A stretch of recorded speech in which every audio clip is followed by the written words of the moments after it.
name was taken to rake up a certain situation which is worming in the state of Kerala. Right. I will tell you, these people in the Assembly of Kerala have passed a resolution.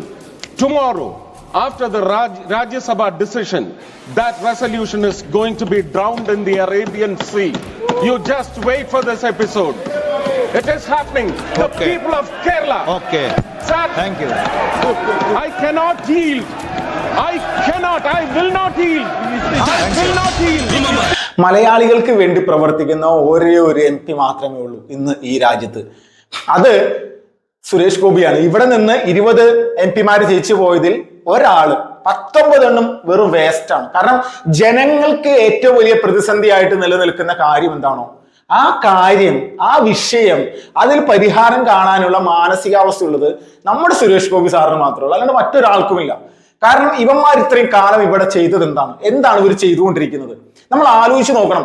ഈ കൊച്ചു കേരളത്തിൽ വഖഫ് എന്ന് പറയുന്ന ഒരു സംവിധാനത്തിന്റെ ഭീഷണിയിൽ നിരവധി കുടുംബങ്ങൾ ഇവിടെ ജീവിക്കുന്ന സമയത്ത് അവരുടെ ജീവനും സ്വത്തിനും അവകാശങ്ങൾക്കും വേണ്ടി നിലകൊള്ളേണ്ട രാഷ്ട്രീയ പ്രസ്ഥാനങ്ങൾ CPM-ഉം കോൺഗ്രസും ഇവർ സംയുക്തമായിട്ട് നമ്മുടെ കേരള നിയമസഭയിലെ പ്രമേയം പാസ്സാക്കിയിരിക്കുകയാണ്. എന്ത് പ്രമേയമാണ് ഇവർ പാസ്സാക്കിയത്? ഇവർ ആർക്ക് വേണ്ടിയിട്ടാണ് ഈ പ്രമേയം പാസ്സാക്കിയത്? ജനങ്ങൾക്ക് വേണ്ടിയിട്ടാണോ? ഒരു ബോർഡിന് വേണ്ടിയിട്ട്? ഒരു ബോർഡിനൊപ്പമാണോ ജനങ്ങൾക്കൊപ്പമാണോ നിൽക്കേണ്ടത്? വഖഫ് ബോർഡ് ഒരു ഇസ്ലാം മതവുമായി ബന്ധപ്പെട്ടുകൊണ്ട് അവരുടെ മതത്തിനുള്ളിലൊരു സംഭവമല്ല. അത് ഇന്നലെ അമിത്ഷാ പാർലമെന്റിൽ കൃത്യമായിട്ട് അവതരിപ്പിച്ചതാണ്. അത് ഉണ്ടാക്കിയെടുത്തിരിക്കുന്ന ഒരു സമിതി മാത്രമാണ്. ആ സമിതിയുമായി ബന്ധപ്പെട്ടുകൊണ്ട് അവർ കുറച്ച് കാര്യങ്ങളൊക്കെ തയ്യാറാക്കി കേന്ദ്ര സർക്കാരിന് ഫണ്ട് കൊടുത്തിട്ടുണ്ടാവും. കേന്ദ്ര സർക്കാർ അതൊക്കെ ഓക്കെ പറഞ്ഞു, അവർക്ക് എല്ലാവിധ ആനുകൂല്യങ്ങളും കൊടുത്തു. എന്നും അത് നിലനിർത്തണോ? അത് ഈ രാജ്യത്തെ സാധാരണക്കാരായിട്ടുള്ള ജനങ്ങളുടെ ഭൂമിക്കും വീടിനും എല്ലാ രീതിയിലുമുള്ള പ്രശ്നങ്ങളും പ്രതിസന്ധിയും വരുന്നുണ്ടെങ്കിൽ അതിനെ നീക്കം ചെയ്യേണ്ടത് ഈ രാജ്യത്തെ സർക്കാരിന്റെ കടമയാണ്. അതാണ് ചെയ്തിരിക്കുന്നത്. അതാണ് കൃത്യമായിട്ട് മോദി സർക്കാർ ചെയ്തിരിക്കുന്നത്. ഇന്നലെ 288 വോട്ടുകളോട് കൂടി ഈ ബില്ല് പാസ്സായി പുലർച്ചെ 2 മണിക്ക്. നമ്മൾ ചിന്തിച്ചു നോക്കണം. അപ്പോ എത്രത്തോളം വലിയ രീതിയിൽ ഇവിടുത്തെ ജനങ്ങൾക്കെതിരെ നിൽക്കുന്ന നിലപാട് 232 വോട്ടുകൾ ചെയ്ത ഈ കോൺഗ്രസിന്റെ സഖ്യകക്ഷികളും ചെയ്തിട്ടുണ്ട്. അല്ലെങ്കിൽ ഇത്രത്തോളം ശത്രുതാ മനോഭാവത്തോടു കൂടി മുൻപത്തെ ജനങ്ങളോട് കണ്ടു എന്നുള്ളതാണ്. അവരുടെ വാക്കുകൾക്ക് 1% വില കൊടുത്തിട്ടില്ല. നമ്മൾ ഏറ്റവും പ്രധാനമായിട്ട് കേരളത്തിലെ കത്തോലിക്ക സഭ, ക്രിസ്ത്യൻ സഭാ വിശ്വാസികളെ, അതിന്റെ മേലധ്യക്ഷന്മാര്, ക്രൈസ്തവ സഭാ മേലധ്യക്ഷന്മാരെ ഒരു പുല്ലുവില പോലും ഇവിടുത്തെ ഈ കോൺഗ്രസ്സുകാരും CPM-കാരും അവർക്ക് കൊടുത്തിട്ടില്ല. കൃത്യമായിട്ട് പറഞ്ഞു കത്തോലിക്ക സഭ അധ്യക്ഷന്മാര്, കത്തോലിക്ക സഭയുടെ മേലധ്യക്ഷന്മാര് പൂർണ്ണമായിട്ടും ബിഷപ്പുമാരെല്ലാവരും കൂടി സംയുക്തമായിട്ടൊരു തീരുമാനമെടുത്ത് ഇവരെ അറിയിച്ചു, നിങ്ങൾ പൂർണ്ണമായിട്ട് ഈ ബില്ലിനെതിരെ നിൽക്കണം. ഈ പറയുന്ന ബില്ലിനെതിരെ എന്ന് പറഞ്ഞാൽ ഈ ബില്ലിനെ, കേന്ദ്ര സർക്കാർ കൊണ്ടുവരുന്ന ബില്ലിനെ സപ്പോർട്ട് ചെയ്തുകൊണ്ട് നിങ്ങൾ വോട്ട് ചെയ്യണം എന്ന് പറഞ്ഞു. ഇവരെന്താണ് ചെയ്തത്? ഇവർ കൃത്യമായിട്ട് 1% പോലും ഇവരതിനെ ഒരു പട്ടിയുടെ വില പോലും ഇവിടുത്തെ കത്തോലിക്ക വിഭാഗത്തിനോ ക്രിസ്ത്യാനികൾക്കോ കൊടുത്തിട്ടില്ല. ഇവിടുത്തെ ബിഷപ്പുമാർക്കോ കൊടുത്തില്ല. ഇവർ വെറും കൃത്യമായിട്ട് പറഞ്ഞാൽ ഇവിടുത്തെ സഭാവിശ്വാസികളെ വെറും പട്ടികളാക്കി മാറ്റി എന്നുള്ളതാണ്.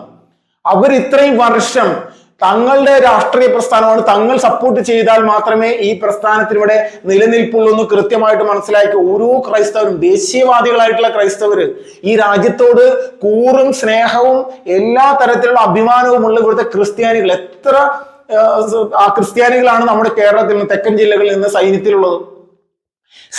ഇപ്പൊ ഞാൻ ഉദാഹരണമായിട്ട് പറയാം, നമ്മുടെ മുന്നിൽ നമ്മുടെ മലയാളികളുടെ ഇടയിൽ വലിയ തരത്തിൽ നിന്ന് ശ്രദ്ധേയമായിട്ട് വീഡിയോസ് ചെയ്യുന്ന രാജ്യത്തെ സീനിയർ ആയിട്ടുള്ള മാധ്യമ പ്രവർത്തകൻ മാത്യു സാമുവൽ സാർ, അദ്ദേഹത്തിന്റെ കുടുംബത്തിൽ പോലും 7 സൈനികന്മാരുണ്ടെന്നുള്ളതാണ്. നമ്മൾ ചിന്തിച്ചു നോക്കണം. 7 രാജ്യത്തിന് വേണ്ടി ജീവൻ ബലി കൊടുക്കാൻ വേണ്ടി തയ്യാറായിട്ട് നമ്മുടെ ഈ കൊച്ചു കേരളത്തിൽ നിന്ന്, പത്തനാപുരത്ത് നിന്ന് 7 സൈനികർ അദ്ദേഹത്തിന്റെ കുടുംബത്തിൽ മാത്രമുണ്ട്. അപ്പൊ അവരുടെ രാജ്യസ്നേഹം, ഈ രാഷ്ട്രത്തിനോടുള്ള ഒരു വികാരം എന്താണെന്നുള്ളത് നമ്മൾ ആലോചിച്ച് നോക്കും. ആ ആളുകളെയാണ് ഇവർ ചതിച്ചിരിക്കുന്നത്. നമ്മുടെ രാജ്യത്തിന്റെ സുരക്ഷയ്ക്ക് വേണ്ടി അതിർത്തിയിൽ പോയി ജീവൻ കാക്കാൻ വേണ്ടി പോയിട്ടുള്ള ഇവിടുത്തെ കത്തോലിക്ക സഭയിൽ നിന്നുള്ള ചെറുപ്പക്കാരായിട്ടുള്ള ആളുകള് അവരുടെ ജീവനും സ്വത്തിനും അവർ ഈ പറയുന്ന സൈന്യത്തിൽ ചേർന്നുകൊണ്ട് നമ്മുടെ രാജ്യത്തിന്റെ അതിർത്തിയിൽ പോയി നിൽക്കുന്ന സമയത്ത് ഇവിടെ അവരുടെ സ്വത്തിനും ജീവനും സംരക്ഷണം കൊടുക്കേണ്ട ഇവിടുത്തെ UDF-ഉം LDF-ഉം അവരുടെ വോട്ടുമായി ഇവിടെ ജയിച്ചു പോയിട്ടുള്ള MLA ആയിട്ടുള്ള MP ആയിട്ടുള്ള ഉമ്മാര് ഇവരെന്താണ് കാണിച്ചിരിക്കുന്നത്? എന്ത് കൂറാണ് ഇവരോടുള്ളത്? അപ്പൊ ക്രൈസ്തവരെ സംബന്ധിച്ച് ക്രിസ്ത്യാനികളോട് 1% പോലും ഇവർക്ക് ഒരു ആത്മാർത്ഥതയും ഇവർക്കുണ്ടായിട്ടില്ല. ഇവർ വെറും കേവലം വോട്ടിന് വേണ്ടി മാത്രം വോട്ട് ഞങ്ങൾക്ക് അധികാരത്തിലിരിക്കണം, അതിനു വേണ്ടി ഇവിടുത്തെ ക്രൈസ്തവ ജനതയെ തെറ്റിദ്ധരിപ്പിക്കുക, ഹിന്ദുത്വത്തിന്റെ പേരിൽ തെറ്റിദ്ധരിപ്പിക്കുക. ഇവിടെ നമ്മളെപ്പോലുള്ള എല്ലാവരും ഇവിടെ ഹിന്ദു സംഘടനാ പ്രവർത്തനമൊക്കെ ചെയ്തു പോയിട്ടുള്ള ആളുകളാണ്. എവിടെയാണ് ക്രിസ്ത്യൻ സമൂഹത്തിന്റെ കുരക്കിന് പിടിക്കാനായിട്ട് സാധാരണക്കാരനായിട്ടുള്ള ഒരു ക്രൈസ്തവന്റെ നെഞ്ചത്ത് കയറി ഇടിക്കാനായിട്ട് ആരാണ് പോയിട്ടുള്ളത്? ഇപ്പൊ മുനമ്പത്തെ ജനങ്ങൾ വർഷങ്ങളായിട്ട് അവിടെ ജീവിക്കുന്നുണ്ടല്ലോ. ഏത് ഹിന്ദു സംഘടനയാണ് അവർ ഇത്രയും കാലമായിട്ട് ഉപദ്രവിച്ചത്? മുനമ്പത്ത് എന്താ RSS ഇല്ലേ? വിശ്വ ഹിന്ദു പരിഷത്തില്ലേ? BMS ഇല്ലേ? അല്ലെങ്കിൽ ഈ പറയുന്ന BJPയുടെ സംഘടനാ സംവിധാനം ശക്തമായിട്ടില്ലേ? അവിടെ മുനമ്പത്തെ ജനങ്ങൾക്ക് ഒരു പ്രതിസന്ധി വന്ന സമയത്ത് ആദ്യം ഓടിയെത്തിയതോടത്ത് BJPയുടെ പ്രവർത്തകരാണ്, യുവമോർച്ചയുടെ പ്രവർത്തകരാണ്. അവരുടെ നേതൃത്വത്തിലാണ് അവർക്ക് എല്ലാവിധ സപ്പോർട്ടും ചെയ്ത് കേന്ദ്രത്തിലെ എല്ലാ നേതാക്കന്മാരിലേക്കും ആ ഗ്രൗണ്ട് തലത്തിലുള്ള പ്രവർത്തകരുടെ കൃത്യമായിട്ടുള്ള സപ്പോർട്ട് അവിടുന്ന് വരെ ലഭിക്കുന്ന തരത്തിലേക്കുള്ള ബന്ധങ്ങൾ ഉണ്ടാക്കി കൊടുത്തു എന്നുള്ളതാണ്. പ്രധാനമായിട്ട് സുരേഷ് ഗോപി സാർ അവിടെ വന്നു. BJPയുടെ ഇന്നത്തെ സംസ്ഥാന അധ്യക്ഷനായിട്ടുള്ള രാജീവ് ചന്ദ്രശേഖർ അദ്ദേഹം അവിടെ എത്തി. ജോർജ് കുര്യൻ സാർ അവിടെ എത്തി. K. സുരേന്ദ്രൻ ചേട്ടനോട് എത്തി. ശോഭാ സുരേന്ദ്രനോട് എത്തി. എത്ര ആളുകൾ വന്നു? MT രമേശ് ചേട്ടൻ വന്നു. അങ്ങനെ നിരവധി ആളുകൾ ഈ പറയുന്ന മുനമ്പത്തെ ജനങ്ങളെ കണ്ട് മനസ്സിലാക്കി അവിടെ പ്രശ്നങ്ങൾ കൃത്യമായിട്ട് ബോധ്യപ്പെട്ട് നിങ്ങൾക്ക് ഒരു പ്രതിസന്ധിയും ഇല്ലാതെ ഈ വിഷയം ഞങ്ങൾ പരിഹരിച്ചു തരും. ഇതാണ് മുനമ്പത്തെ ജനങ്ങൾക്ക് കൊടുത്ത വാക്ക്. ഈ വാക്കിനെയാണ് യഥാർത്ഥത്തിൽ ആത്മാർത്ഥത എന്ന് പറയുന്നത്, സത്യസന്ധത എന്ന് പറയുന്നത്. അത് BJPക്ക് ചെയ്തു കൊടുക്കാൻ സാധിച്ചു എന്നുള്ളത് ചരിത്രപരമായിട്ടുള്ള ഒരു വിജയമാണ്. 1% പോലും ഈ പറയുന്ന സുരേഷ് ഗോപി കാണിക്കുന്ന ആത്മാർത്ഥത, BJP പ്രവർത്തകർ കാണിക്കുന്ന ആത്മാർത്ഥത UDF-ഉം LDF-ഉം ഇവിടുത്തെ ക്രിസ്ത്യാനികളോട് കാണിച്ചിട്ടില്ല. അവർ കാണിച്ചെങ്കിൽ അവർക്ക് അതിനുള്ള ഏറ്റവും വലിയൊരു അഗ്നി പരീക്ഷയായിരുന്നു. നിങ്ങൾ മതമൗലികവാദികളുടെ ഒപ്പമാണോ മതേതരത്വത്തിനൊപ്പമാണോ എന്നുള്ളതിന്റെ ഏറ്റവും വലിയ അഗ്നി പരീക്ഷയാണ് ഇന്നലെ കഴിഞ്ഞത്. ഒരു ഉളുപ്പമില്ലാതെ നെഞ്ച് വിരിച്ചിട്ടാണ് ഈ ഹൈബീഡനൊക്കെ ഈ പറയുന്ന ഇതിന് പോയിട്ട് കുത്തിയിരിക്കുന്നത്, എതിരെ നിലപാടെടുത്തിരിക്കുന്നത്. നമ്മൾ ആലോചിച്ച് നോക്കണം എത്രത്തോളം വലിയ രീതിയിലുള്ള നെഗറ്റീവാണ് ഈ പറയുന്ന UDF-ന്റെ ആളുകൾ നമ്മുടെ ഈ കൊച്ചു കേരളത്തിൽ കാണിച്ചിരിക്കുന്നത്. ഇനിയാണ് വരാനിരിക്കുന്ന തെരഞ്ഞെടുപ്പുകളിൽ യഥാർത്ഥത്തിൽ ക്രിസ്ത്യൻസിന്റെ പവർ, ക്രൈസ്തവ വിഭാഗത്തിന്റെ ശക്തി, അവരുടെ ആത്മീയതയുടെ ശക്തി, അവരുടെ വിശ്വാസത്തിന്റെ ശക്തി, അവർ ഓരോ ദിവസവും പള്ളിയിൽ പോയി പ്രാർത്ഥിക്കുന്ന, അവരുടെ ദൈവങ്ങളോട് പ്രാർത്ഥിക്കുന്ന എല്ലാവിധ ശക്തിയും ആത്മാർത്ഥതയിലൂടെ ഏറ്റെടുത്തുകൊണ്ട് അവർ താമര ചിഹ്നത്തിന് വോട്ട് ചെയ്യുന്ന സമയമാണ് വരാൻ പോകുന്നത്. തർക്കമില്ല, 1% പോലും തർക്കമില്ല. അത്രത്തോളം വലിയ രീതിയിലുള്ള വികൃതമായിട്ടുള്ള നിലപാടാണ് ക്രിസ്ത്യൻ സമൂഹത്തിനെതിരെ ഇവിടെയുള്ള UDF-ഉം CPM-ഉം എടുത്തിരിക്കുന്നത്. തർക്കമില്ല. ആ ബില്ലാണ്, നിയമസഭയിൽ പാസ്സാക്കിയ ബില്ലാണ് സുരേഷ് ഗോപി അത് ഞാൻ അറബിക്കടലിലേക്ക് വലിച്ചെറിയേണ്ട ഒരു അവസ്ഥയിലേക്ക് കാര്യങ്ങൾ എത്തിയത് പറഞ്ഞത്.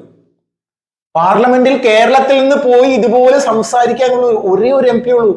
ഇവിടെ തൃശ്ശൂരിലെ ക്രൈസ്തവ സമൂഹത്തിന് തെറ്റിയിട്ടില്ല എന്നുള്ളത് ഇന്നലെ സുരേഷ് ഗോപി അത് കാണിച്ചു കൊടുത്തു. ഇന്നലെ സുരേഷ് ഗോപി പാർലമെന്റിൽ അത് കാണിച്ചു കൊടുത്തു. തൃശ്ശൂരിലെ ക്രൈസ്തവ സമൂഹത്തിന് തെറ്റ് പറ്റിയിട്ടില്ല. അദ്ദേഹത്തെ തെരഞ്ഞെടുത്തതാണ് ഞങ്ങളെ സംബന്ധിച്ച് ഏറ്റവും വലിയ വിജയം. ഇതാണ് യഥാർത്ഥത്തിൽ കേരളത്തിലെ ക്രൈസ്തവൻ ആഗ്രഹിച്ചത്, BJP ആഗ്രഹിച്ചത്, ഹൈന്ദവൻ ആഗ്രഹിച്ചത്, യഥാർത്ഥത്തിലുള്ള ദേശീയവാദികളായിട്ടുള്ള ഇസ്ലാമിക സഹോദരങ്ങൾ ആഗ്രഹിച്ചത് ഇതുപോലൊരു MP ഉണ്ടാക്കാൻ വേണ്ടിയിട്ടാണ്.